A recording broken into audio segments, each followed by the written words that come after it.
اپنی بیوی کو حق مہر دینا کیسا ہے؟ تو بھائی دیں گے بھی اپنی بیوی کو حق مہر، کوئی پڑوسی کی بیوی کو حق مہر تو نہیں دیں گے؟ سبحان اللہ و بحمدہ، کیسا سوال ہے آپ کا، اللہ آپ کو حج پہ لے جائے۔ یہ تو وہی حال ہے کہ مولوی صاحب بیوی کے ساتھ ہنی مون پہ جانا کیسا ہے؟ میں نے کہا جائز ہے، لیکن شرط ہے کہ بیوی اپنی ہو۔ گوانڈی دی زال نہ تو ہنی مون تے وانج پچھو فائدہ۔ تو بھائی اپنی بیوی کو حق مہر دینا واجب ہے، ٹھیک ہے؟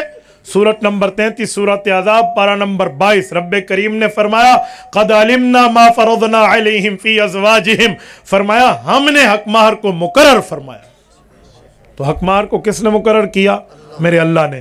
اور میرے پاک پیغمبر صلی اللہ علیہ وسلم نے ارشاد فرمایا ہے، حضرت جابر کی روایت، رسول پاک صلی اللہ علیہ وسلم ارشاد فرماتے ہیں لا مہر لاقل من 10 دراہم، فرمایا کم از کم حق مہر جو ہے وہ 10 درہم ہے۔ اور یہ 10 درہم حضور پاک کے دور والے، دبئی والے نہیں، ان کی موجودہ قیمت 5000 سے اوپر بنتی ہے، ٹھیک ہے نا؟ تو اس لیے حق مہر دینا واجب ہے۔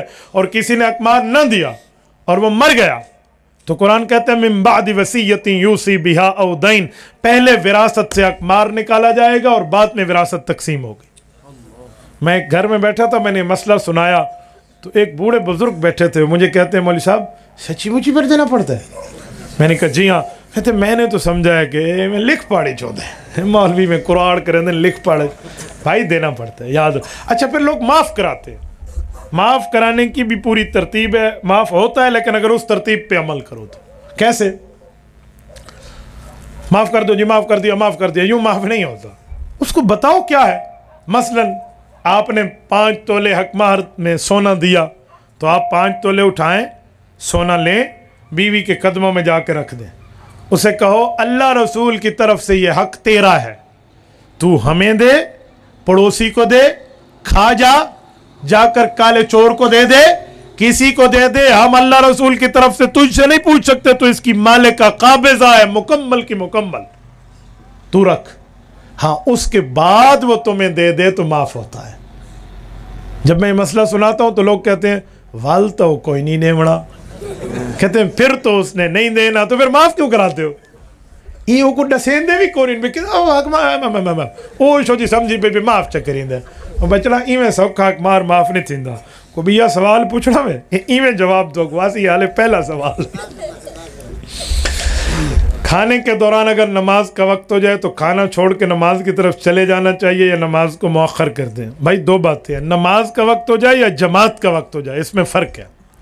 آپ کھانا کھا رہے ہیں، آپ اپنی بھوک کو دیکھیں کہ آپ کی بھوک اتنی زیادہ ہے کہ نماز آپ سے نہیں پڑھی جائے گی تو آپ کو کھانے اور روٹی اور بوٹی اور آلو کے لقمے یاد آتے رہیں گے، تو پھر آپ پہلے کھانا کھا لیں، ٹھیک ہے؟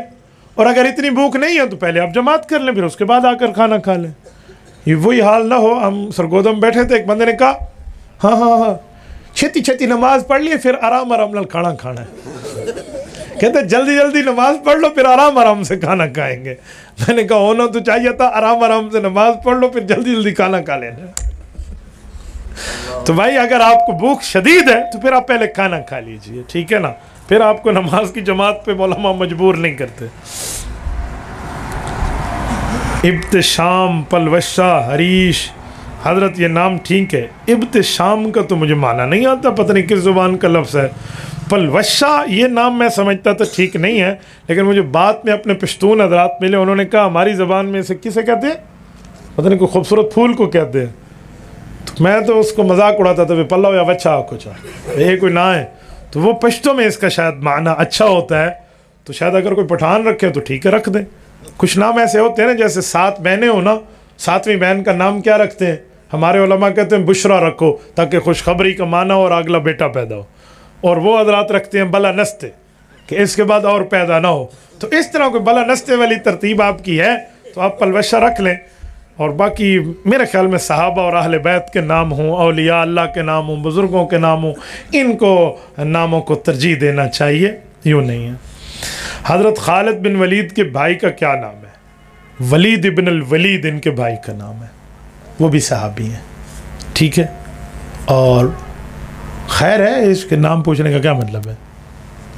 امتحان کے چکروں میں آپ بیٹھے ہو، صحیح بخاری میں 4 مرتبہ ان کا نام آیا ہے، پتہ نہیں کسی مولوی کو اگر حوالہ یاد رہو تو ہم نے تو اس کے سر ہو جانا ہے، ابھی تجھے سوال کا جواب ہی نہیں آتا.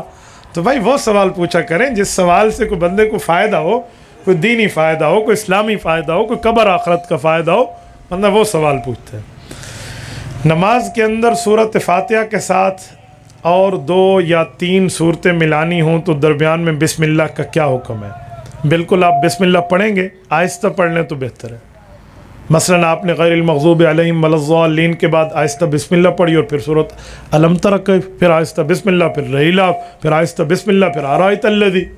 تو بسم اللہ تو ہم پڑھتے ہیں لیکن آہستہ ہی ہے. بسم اللہ امام پڑھتا ہے بابا، شروع میں بھی پڑھتا ہے فاتحہ کے اور بعد والی صورت میں بھی پڑھتا ہے. میں نے آج جمعہ کی نماز پڑھائی ہے، میں غیر المغضوب علیہم ولا الضالین کے بعد بسم اللہ پڑھی ہے. اونچی اور آہستہ کا فرق ہے، لیکن آپ کو بسم اللہ پڑھنی چاہیے اگر آپ صورت شروع کر رہے ہیں تو. اسلام کے نقطہ نظر سے جہیز کا کیا حکم ہے؟ بعض لوگ اعتراض کرتے ہیں کہ تبلیغی جماعت میں جانا فارغ لوگوں کا کام ہے، وضاحت فرمائیں. یہ ایک سوال نہیں ہے، 2 سوال ہے. اس نے ایک اکٹھا لکھ دیا. جیسے اس نے کہا آپ کا نام کیا؟ اس نے کہا میرا نام محمد نثار ہے، مجھے بھوک لگی، مجھے روٹی کھلا دیں. تو اس نے کہا بھوک لگی روٹی کھلا دیں، نام کا ایسا تو نہیں ہے نا. تو اس نے بھی یہی حال کیا. جہیز کا نقطہ نظر کیا ہے؟ بعض لوگ کہتے ہیں تبلیغ میں جانا فارغ لوگ کا. بھئی یہ کوئی سوال ہے؟ کوئی ڈاٹ دیا کرو، کوئی نمبر دیا کرو. سوال بندہ اپنی ترتیب پہ لکھتا ہے. اسلامی نقطہ نظر سے جہیز کا ایک ہی نقطہ نظر ہے کہ داماد کی حیثیت کو دیکھا جاتا ہے. اس کی ہڈی پسلی اگر مضبوط ہے، بزنس مین ہے، کمانے کھانے والا بندہ ہے، تو کوئی جہیز کی ضرورت نہیں ہے. یہ اپنی بیوی کے لیے خود کمائے. یہ بقرعید کمے نہیں آوڑا، ٹھیک ہے، یہ کمائے بیوی کے لیے. اور اگر اس کی ہڈی پسلی کمزور ہے، بیچارہ کچھ تھوڑا سا مالی طور پہ کمزور ہے، تو پھر سسر اس کا تعاون کر دے، کوئی نہیں مسئلہ. لیکن جہیز کی ڈیمانڈ نہیں کرنی چاہیے. اتنا جہیز لاؤ، جہیز اتنا ہوگا تو شادی ہوگی. بھائی تمہیں تمہارا سسر اپنے دل کا ٹکڑا اٹھا کے بھی دے رہا ہے اور تم اس کے مال کے بھی لالچی بن چکے ہو. اللہ نہ کرے، اللہ نہ کرے کسی کی بچی پر کوئی برا وقت آئے تو باپ کے سینے پہ کیا گزرتی ہے اس سے پوچھ لینا. ہمارے والد محترم کی 7 بیٹیاں ہیں، ہماری 7 بہنیں ہم سے بڑی ہیں. کچھ مسئلہ کہیں ہوتا تو میری والد اور والدہ پر کیا حالت گزرتی تھی. اللہ ان کی قبروں پر رحمت نازل فرمائے. میں نے اپنی آنکھوں سے وہ منظر دیکھا ہوا ہے. جس دن کسی کی بچی بیاہ ہو کر اس کی ڈیوڑی سے نکل رہی ہوگی نا، تو باپ سے پوچھنا، ماں سے پوچھنا کہ ان کے دل پر کیا گزر رہی ہے. آج اپنے ساس اور سسر سے جہیز کی ڈیمانڈ کرنے والوں، کل تم نے بھی ساس اور سسر بننا ہے. جیسے کرنی ویسے بھرنی. نہ مانے تو کر کے دیکھ، جنت بھی ہے دوزخ بھی ہے. نہ مانے تو مر کے دیکھ، تھوڑا گزارا. اس جہیز پر میں نے طلاقیں دیکھی ہیں. میرے نام کے ساتھ مفتی لگا ہے نا، تو لوگ ہم سے طلاق کے فتوے بھی لیتے ہیں. میں نے ایسے ایسے فتووں پر دستخط کیے ہیں جو صرف جہیز وجہ تھا اور کچھ بھی نہیں تھی، اور طلاق دے تھی. ایک ظالم نے کیوں طلاق دی ہے کہ یہ جہیز 2 نمبر لکڑی کا بنوا کے لائی ہے. یہ جو لکڑی ہے نا، یہ 2 نمبر ہے. یہ دیار نہیں ہے، یہ کوئی چائنا پڑتل کی ہے. چل بھی لے جا. یہ وجہ طلاق ہوتی ہے، یہ ریزن آف دا ڈیورس ہے. اسے طلاق کی وجہ کہتے ہیں. مال کی لالچ کی خاطر تم پھر لالچی ہو، تم پھر بزنس مین ہو، تم پارٹنرشپ بنانا چاہ رہے تھے. تمہاری شادی کا مسئلہ نہیں تھا، تم نے کاروبار کے مسئلے دیکھے. پھر اس سے اچھا تھا تو کوئی کھوکھا لگا لیتا، کہیں ریڑھی لگا لیتا، بہترین قسم کے آلو پیاز بیچ دیتا. دوسری کی بچی کی عزت کے ساتھ کھیلنے کی کیا ضرورت تھی؟ اور پتہ ہے ہوا کیا؟ طلاق کی وجہ یہ بچی گھر میں شادی کر کے گئی اور کوئی ایک پڑوسن میں کوئی خبیث صفت کی عورت ان کے گھر آئی اور آ کر کہتی ہے یہ تو 2 نمبر کرسی ہے، تمہاری جو گھر میں بہو آئی ہے نا، یہ کسی کام کی چیز نہیں ہے، 2 نمبر ہے. اسی پر لڑائی پڑ گئی. بھائی ایسے نہیں ہوتا. اچھا لوگ کہتے ہیں جہیز ہر صورت 2. ان سے پوچھو کوئی دلیل. کہتے ہیں ہاں حضرت اماں فاطمہ رضی اللہ عنہ کو حضور علیہ السلام نے جہیز دیا تھا. تو ان سے ایک سوال کیا کرو کہ حضور پاک کی کتنی بیٹیاں ہیں؟ بولیے 4. حضرت زینب، حضرت رقیہ، حضرت ام کلثوم، حضرت فاطمہ رضی اللہ عنہن. پیغمبر کی 4 لخت جگر نور نظر، پیغمبر کی 4 صاحبزادیاں. قرآن کریم میں کل ازواجک و بنات، بنت نہیں بنات، پیغمبر کی بہت سی بیٹیاں. بھائی سوال یہ ہے کہ حضرت فاطمہ کو تو جہیز دیا ہے، باقی 3 کو جہیز دینے کی بات کیوں نہیں آتی؟ اگر دینا ضروری ہے تو حضرت فاطمہ کو دے دیا. جو باقی بیٹیوں کے جہیز کی بارے میں روایات نہیں آتی ادھر جناب کیا فرمائیں گے؟ بھئی اصل مسئلہ یہ ہے کہ داماد کی حیثیت دیکھیں. رسول اللہ کے پہلے 2 داماد ہیں, حضرت لقیط ابن ربی جن کو ابو العاص ابن ربی کہتے ہیں الاموی, دوسرے ہیں حضرت عثمان ابن عفان الاموی, دونوں بنو امیہ کے چشم و چراغ ہیں. پہلی بیٹی کے شوہر حضرت زینب کے شوہر حضرت ابو العاص ہے, اور رسول اللہ کی 2 بیٹیاں یک کے بعد دیگرے حضرت عثمان سے شادی ہے. یہ دونوں بزنس مین آدمی ہیں, کھاتے پیتے ہیں, کوئی جہیز کی بات نہیں ہے. سیدنا علی المرتضی رضی اللہ تعالی عنہ فائنانشلی مالی لحاظ سے کمزور ہیں. ایمانی لحاظ سے تو علی ہے نا, میں مالی لحاظ سے بات کر رہا ہوں. مالی لحاظ سے, معیشت کے لحاظ سے وہاں اتنی مضبوطی کی بات نہیں ہے. تو رسول پاک علیہ السلام نے بطور تعاون 2 چھاگل دیے ہیں, 2 سرانے دیے ہیں, 1 چکی دی ہے, 2 پینے کے گلاس دیے ہیں, اور یہ ترتیب دی ہے. اچھا تمہیں حضرت فاطمہ الزہرا رضی اللہ تعالی عنہا کے جہیز کی بات آپ کو یاد ہے, تو میرے بھائی پھر جہیز بھی وہی دو جو حضور نے دیا تھا نا. تم تو جہیز میں کہتے ہو موٹر سائیکل دے دو, مجھے کار دے دو, مجھے گاڑی دے دو. اپنی حیثیت کبھی آپ نے دیکھی ہے؟ گھر تجھے اصلی شناختی کارڈ دکھا کر روٹی ملتی ہے اور تو سسر کے گھر سے جہیز کی ڈیمانڈیں لے گلا. جی ہاں, منہ ڈوڑی والا دھو نہیں تو گھر والے سجانے سے نہیں, پتہ نہیں کتھو آوڑ ہے یہ جو رہنا نیو خان دا چنگا ڈبا دی شکل والا. اور یہ اپنے سسر سے کہہ رہا ہے جی مجھے. ایک خاتون کے ہم راضی نامے میں گئے تو اس کا شوہر ان نمون متھا تو جن پہاڑو لتا, وہ کہہ رہا تھا اس نے مجھے دیا کیا, اس نے مجھے دیا کیا, یہ لائی کیا. تو کیا خوب جواب دیا اس لڑکی نے. لڑکی نے کہا میرا ابا تو مجھے جہیز میں جہاز بھی لے کر دے سکتا ہے, تیرا ابا ایئرپورٹ بنوا سکتا ہے. جی ہاں, ڈاڈی یاد آوے سی بچڑے کو, ایئرپورٹ بناوا مرتے 100 جہاز ہیں جنہیں پیسے لگ دیں. جی ہاں, تو اس لیے جہیز کا نقطہ نظر پر یہ بات تھی. یہ اتنی بہو ہیں ایک دفعہ, ٹھیک ہے, کوئی بھیا سوال ہویا تو بعد. بعض لوگ اعتراض کرتے ہیں تبلیغ جماعت میں جانا فارغ لوگوں کا, میں وضاحت فرمائیں وہ خود فارغ ہیں بیچارے. بھائی تبلیغ دین یہ شریعت کا کام ہے. تبلیغ کا پتہ ہے مطلب کیا ہے؟ آپ اللہ کے راستے میں جاؤ, کسی کو کلمہ سکھاؤ, نماز سکھاؤ, روزہ سکھاؤ, دین کی بات سکھاؤ, خود سیکھو, عمل کرو اور آ جاؤ. دین سیکھنا فارغ لوگوں کا کام ہے. تو پھر میں دنیا میں حیران ہوں بھائی, جو تبلیغ میں نہیں گیا وہ بولتے ہیں, جو گیا اسے سمجھ آ جائے گی. میں تبلیغ میں رہا ہوں, 4 ماہ ہم نے لگائے ہیں. یقین مانیے میں سہیوال کی بات کر رہا ہوں, اور سنو پھر مجھے, میرے 4 ماہ کی میری آنکھوں دیکھی کارگزاری ہے. ایک مسجد میں ہماری تشکیل ہوئی, وہاں کے امام صاحب نے بستر شستر اٹھا کر اور وہ حال کیا جماعت کا کہ سارے بستر بورے ہر شے بہر, نکل جاؤ یہاں سے, دبا جاؤ گستاخ رسول فلاں فلاں فلاں. ہمارے جو نوجوان تھے, ایک میں تھا, ایک ہمارا نصیر دوست تھا, ہمارا تو میٹر سے پھر گیا نا کہ ہم نے کہا یار یہ کیا ہوا. لیکن امیر صاحب نے کہا نرمی پیار فلاں فلاں. جی ٹھیک ہے. ہم پھر مسجد میں وہاں گئے, بڑے طریقے سے ان کو سمجھایا. انہوں نے کہا ٹھیک ہے بیان نہیں کرو گے, ایسے رہو 3 دن. تو ہم نے کہا ایسا کوئی تھا بچے جاؤنے, ہم نے کہا بیان نہیں کرنا. تو پھر انہوں نے کہا اچھا ٹھیک ہے بیان کرو, تشکیل نہیں کرو گے کہ تم سے روزے کے نکلو چلے کے لیے. ہم نے کہا ٹھیک ہے. نماز کے بعد مولوی صاحب بیان کرتے اور اس کے بعد ہم بھی بیان کرتے, تو تشکیل نہیں کرتے تھے.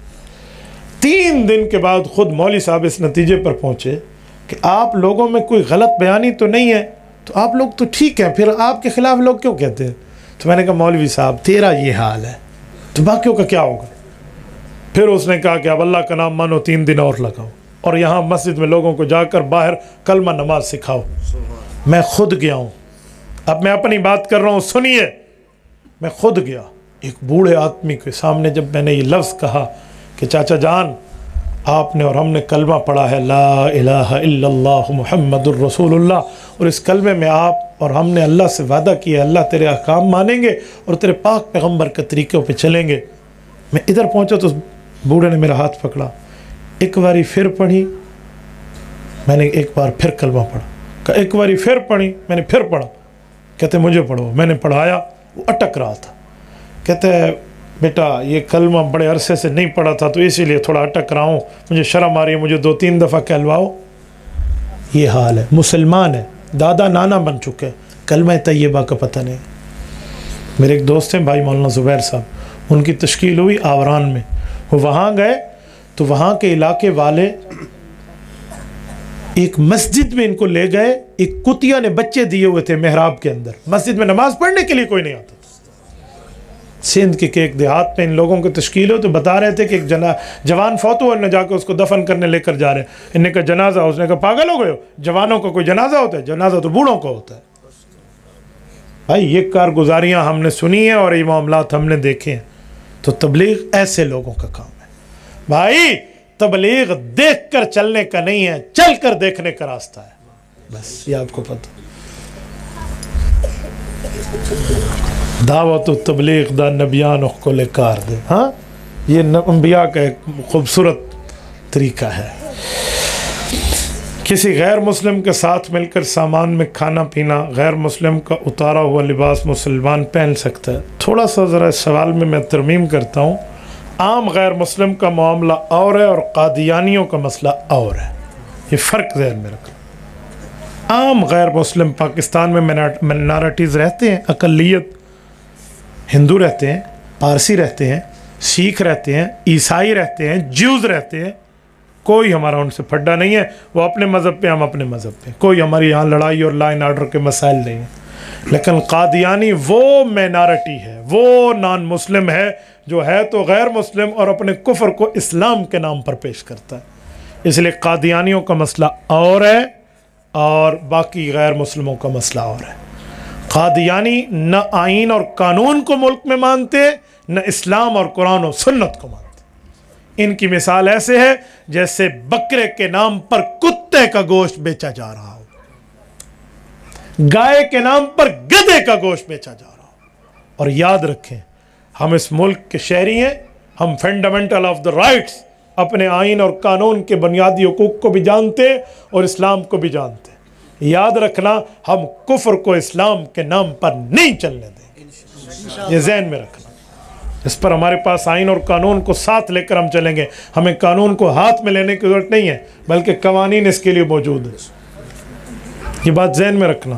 قادیانیوں کے ساتھ کسی قسم کا کھانا پینا, کسی قسم کا لین دین, کسی قسم کی خرید و فروخت کی کوئی اجازت نہیں ہے.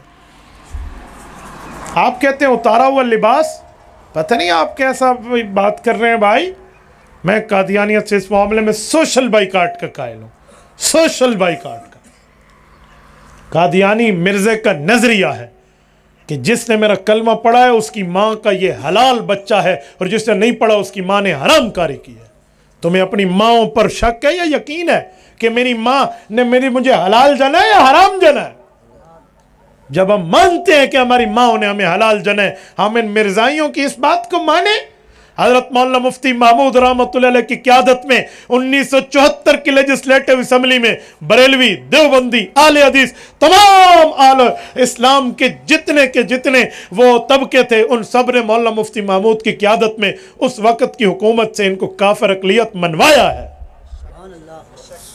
یہ منوایا ہے اس بات پہ, اور 13 دن قادیانیوں کو موقع دیا کہ آؤ اپنے کفر کو اسلام کے نام پر پیش کرنے والوں ثبوت دو. یہ وہاں گنگ ہو گئے اور وہاں سے بھاگے اور اپنے ابا کے پاس انگریز کی جا کر گود میں پناہ لی ہے. اور آج بھی علماء کی سیاست سے یہ قادیانی اتنا ڈرتے ہیں. ان 2018 کے الیکشن میں ان کا مرزا جو وہاں کا خلیفہ ہے, اس کا ایک ویڈیو کلپ وائرل ہوا تھا. حضرت مولانا فضل الرحمان دامت برکاتہم کی طرف اشارہ کر کے وہ کہتے ہیں کہ جب تک یہ پگڑی والے مولوی اسمبلی میں ہماری دال نہیں گلتی. اور ہم نے کہا سنو, میں آپ کے ایمان کو جھنجھوڑتے ہوئے کہوں گا, مسلمانوں قیامت تک اسلام بھی رہے گا. کہو انشاءاللہ, قیامت تک اسلام بھی رہے گا, قیامت تک پاکستان بھی رہے گا, اور قیامت تک ہم ایسے حضور کے غداروں کے دم پر پاؤں رکھے رہیں گے. تم ایک پگڑی والے کی بات کرتے ہو, علماء کرام نہیں, ہمارے مسلمانوں کا ایک بچہ اس مقابلے میں تمہارے سامنے رہے گا. کسی قادیانی سے کوئی لین دین کی بات نہیں کرنی. اور کوئی کہے ہم جوڑ کی بات کر رہے ہیں, ہم توڑ کی بات نہیں کرتے, اسے کہو تجھے جوڑ کا معنی آتا ہے؟ جوڑ کسے کہتے ہیں, توڑ کسے کہتے ہیں؟ میں حضرات ریونٹ کے بزرگوں کی خدمت میں رہا ہوں, مجھے جوڑ بھی پتا ہے, توڑ بھی پتا ہے. اور جوڑ کا معنی ہے اپنے سے جوڑ رکھنا. یہ گھڑی ٹوٹ جائے تو گھڑی کے چین سے اسے جوڑ لگتا ہے, جوتی کاٹ کے جوڑ نہیں لگاتے. جوڑ کمانا مسلمان سے جوڑ رکھنا ہے، کافر سے جوڑ رکھنا نہیں ہے۔ یہ اسلام میں دیوسیت نہیں ہے، اسلام میں بزدلی نہیں ہے، اسلام میں ہٹنا نہیں ہے، اسلام میں ڈٹ کر کٹ جانا ہے۔ تمہاری ماں کو کوئی گالی دے، تیرے ابے کو کوئی گالی دے، تو اس کے ساتھ لین دین نہیں کرتا، یہ میرے ابے کا مخالف ہے۔ جو پیغمبر کریم صلی اللہ علیہ وسلم کا غدار بن جائے، تو حضور کا کیسا وفادار امتی ہے، تیری یاری اس سے؟ اے مسلمان، جب تو کسی مرزائی سے ملتا ہے تو روزہ اقدس میں دل مصطفیٰ دکھتا ہے۔ بس ذہن میں رکھنا، میں کہتا ہوں یاد رکھنا، یار کوئی اور نیکی نہ ہو سکے نا تو اللہ کے لیے پیغمبر کے دل کو نہ دکھانا۔ ان الذین یؤذون اللہ ورسولہ لعنہم اللہ فی الدنیا والآخرہ، سورۃ نمبر 33 سورۃ احزاب پارہ نمبر 22، رب کریم نے فرمایا جو اللہ کے رسول کے تکلیف کا باعث بنتے ہیں، یہ دنیا میں بھی لانتی ہیں، آخرت میں بھی لانتی ہیں۔ نا بابا نا، یوں نہیں ہے۔ تو اس لیے عام غیر مسلم کا معاملہ اور ہے، قادیانیت کا مسئلہ اور ہے۔ عام غیر مسلم کے ساتھ آپ کوئی کاروباری حد تک لین دین کریں تو گنجائش ہے، میں منع نہیں کرتا، لیکن قادیانیت کا مسئلہ اور ہے، اس کے ساتھ اجازت نہیں ہے۔ اور میں یہاں ایک بات مزید بھی کہوں کہ کوئی آپ کو کہے کہ عیسائی کافر نہیں ہے، اس کے ساتھ تو آپ کاروبار کی اجازت دے رہے ہیں، اور قادیانی کے ساتھ جی وہ نان مسلم ہے، وہ خود کو نان مسلم کے طور پہ پیش کرتا ہے، اور یہ وہ کافر ہے جو خود کو اسلام کے نام پر پیش کرتا ہے۔ نمبر 1۔ نمبر 2، قادیانی اور عیسائی میں فرق ہے۔ عیسائی ایک سچے نبی کا پیروکار ہے اور قادیانی جھوٹے نبی کے پیروکار ہے۔ یہ فرق ذہن میں رکھنا، یوں نہیں ہے کہ آپ ان کو عام لوگوں کے ساتھ ملا دیں۔ کچھ لوگ اپنی محافل میلاد مصطفیٰ کرواتے ہیں۔ میں پہلے آپ کی خدمت میں کر چکا ہوں کہ اصل مقصد میلاد ہے کہ حضور پاک کی میلاد کیوں ہوئی، حضور پاک علیہ السلام کا آنا کیوں ہوا، رسول پاک علیہ السلام دنیا میں کیوں آئے۔ صرف آنے کی خوشی کی بات نہ کریں، آنے پر تو خوشی ہے اور ہر مسلمان کو ہے، جسے نہیں ہے وہ اپنے اسلام پر غور کرے، لیکن وہ حضور کیوں آئے ہیں یہ بہت بڑی وجہ ہے۔ حضور آئے ہیں ہمیں اپنے سنتوں پہ عمل کروانے کے لیے، تو ہم اگر حضور پاک کی سنتوں پہ عمل پیرا ہیں تو بالکل ٹھیک ہے، نہیں تو ہمیں فکر کرنی چاہیے۔ بینک سودی قرضہ بینک سے لینا کیسے ہے؟ بالکل پکا ٹھکا سودی کام ہے بابا، اس سے بچ جائیں۔ یہ سود خوری نہیں ہے، یہ سور خوری ہے۔ سود اور سور میں چھوٹا سا فرق ہے، بس ان بھی فرق ہے۔ تو پھر سود کھانا ہے اور سور کھانا پھر بھی چھوٹا ہے، کیونکہ سور کے کھانے سے لعنت آتی ہے، ماں سے زنا کے مترادف گناہ نہیں ہے۔ یہ تو من اتا امہ علانیہ کی بات ہے، سود کھانا تو ماں سے زنا کے مترادف ہے، اس لیے سود سے بچیں۔ ایزی پیسہ اپلیکیشن استعمال، یہ بات یاد رکھیں کہ اس اپلیکیشن کا اس حد تک تو استعمال جائز ہے کہ اگر آپ کو اس میں کوئی فری منٹس ملتے ہیں جو پیسوں پر ملتے ہیں، یا آپ کو کوئی فیسلٹیز ملتے ہیں تو آپ اس کو استعمال نہ کریں، صرف اپنا بل پے کریں، صرف ایزی لوڈ تک، تو یہ تو جائز ہے۔ لیکن اگر وہ فیسلٹیز آپ کو پیسے رکھے ہوئے پہ دیتے ہیں اور آپ ان کو استعمال کرتے ہیں تو یہ بالکل ناجائز ہے، پھر آپ اس اپلیکیشن کا استعمال نہ کریں۔ غزوہ تبوک کس کے خلاف لڑی گئی تھی، وجہ کیا تھی؟ غزوہ تبوک رسالت مآب علیہ السلام کے بڑھاپے میں 62 سال کی عمر میں لڑی گئی ہے۔ اسلام کا آخری غزوہ ہے، مدینہ طیبہ سے 1000 کلومیٹر دور کا سفر ہے۔ میں نے الحمدللہ تبوک کا وزٹ بھی کیا اور تبوک رہا بھی ہوں اور تبوک کو دیکھا بھی ہے۔ تبوک وہ جگہ ہے جہاں قیصر روم ہرقل، کفار کا جو اس وقت سلطنت کا بڑا تھا رومیوں کا، اس نے حملے کا جبلہ بن ایبل جو اپنا اس کا وہ تھا وہاں کا گورنر، اس کو حضور پاک سے لڑنے اور حملے کے لیے بھیجا تھا۔ اللہ کے رسول 20 دن وہاں تشریف فرما گئے ہیں، وہاں پر وہ کافر نہیں آئے، تو فاتحانہ انداز میں آپ علیہ السلام واپس تشریف لائے ہیں۔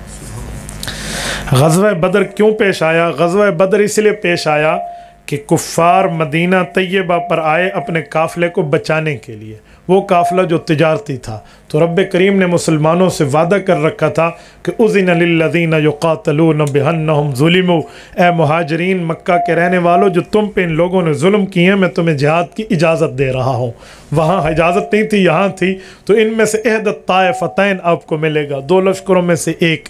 تو پھر وہ تجارتی قافلہ تو جان بچا کے بھاگ گیا، اور ابو جہل اینڈ کمپنی کا قافلہ صحابہ کے ہتھے چڑھا، اور ایسا چڑھا کہ جنگ بدر کو، جس کو علامہ اقبال رحمہ اللہ نے یوں فرمایا کہ فضائے بدر پیدا کر فرشتے تیری نصرت کو، اتر سکتے ہیں گردوں سے قطار اندر قطار اب بھی.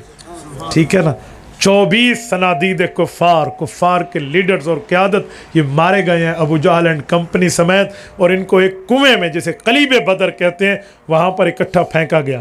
رسالت محبوب پر آئے اور حضور پاک علیہ السلام نے ان کے مرنے کے بعد ان کو کہا. صحیح بخاری جلد 2 کتاب المغازی کی روایت ہے.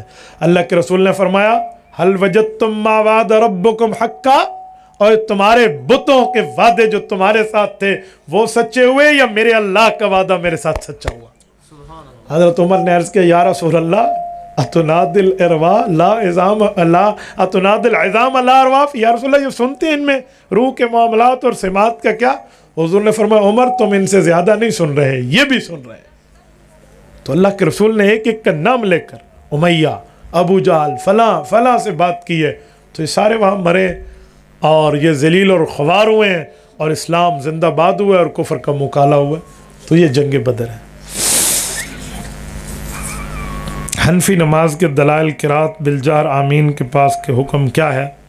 بھائی مسئلہ یہ ہے کہ امام کے پیچھے قرآن کریم مقتدی کو نہیں پڑھنا چاہیے 2 وجہ سے. نمبر 1 سورت نمبر 7 سورت اعراف آیت نمبر 204 میں رب کریم فرماتے ہیں وَإِذَا قُرِئَ الْقُرْآنُ فَاسْتَمِعُوا لَهُ وَأَنصِتُوا لَعَلَّكُمْ تُرْحَمُونَ، کہ جب قرآن پڑھا جائے تو پھر خاموشی سے سنو اور زبان کو مت ہلاؤ، غور سے سنو تاکہ تمہارے اوپر رحمت آئے.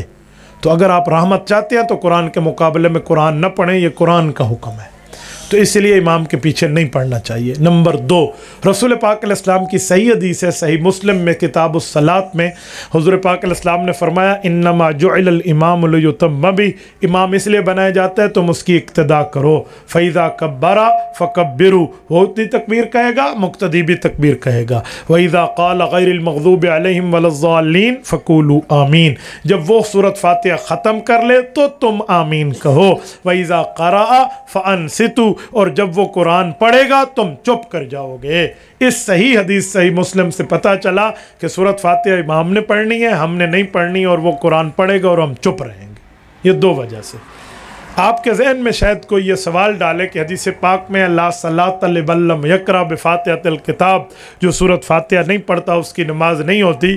بھائی یہ صحیح حدیث ہے، سر آنکھوں پہ ہے، ہمارے ایمان کا حصہ ہے، لیکن مطلب یہ ہے کہ اس حدیث پاک کو آپ نے صرف حدیث کے طور پہ پڑھا ہے.